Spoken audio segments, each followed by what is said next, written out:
As the cost of living crisis bites, our approach to heating and lighting our homes, workplaces and schools requires a fundamental rethink. At the same time, the war in Ukraine has driven up fuel prices and highlighted our dependence on Russian energy. In response, the UK government today unveiled its long-term domestic energy plan. This is about tackling some of the mistakes of the past and making sure that we are set well for the future. We're no longer subject to, we're never again subject to the vagaries of the global oil or gas price. We can't be subject to blackmail, as it were, from people such as Vladimir Putin. We have energy security here in the UK. Part of the plan would see the UK government turn to nuclear energy, just as Scotland is busy decommissioning its nuclear power sites.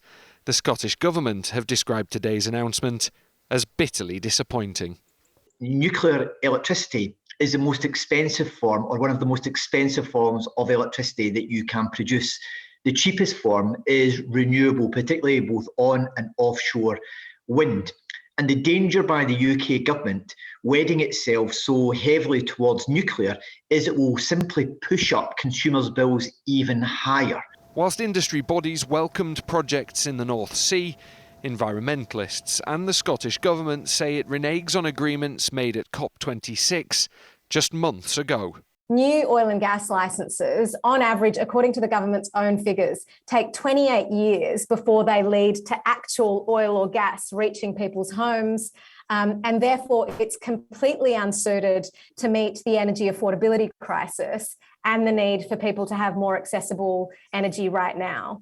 It is good news because what it does is it reinforces that there is a very positive role for the oil and gas sector to continue to play in supporting the security of energy supply of the UK. Today's strategy only commits to consulting on plans for onshore wind, but energy from offshore turbines is firmly part of the future.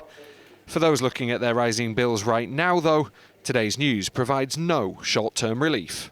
Yeah, I think it would help in the long run, but I do feel that there's more that could be done now to help more people in need. There needs to be a long-term solution, but you need to put something immediate. I mean, that seems like a good idea, but it seems like we could be pursuing other things that are a bit more base level and basic. I think it will take a bit of a while.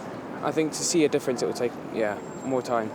The UK government says this is a plan for the future, but many say it will do little to take the heat off those struggling with energy bills right now.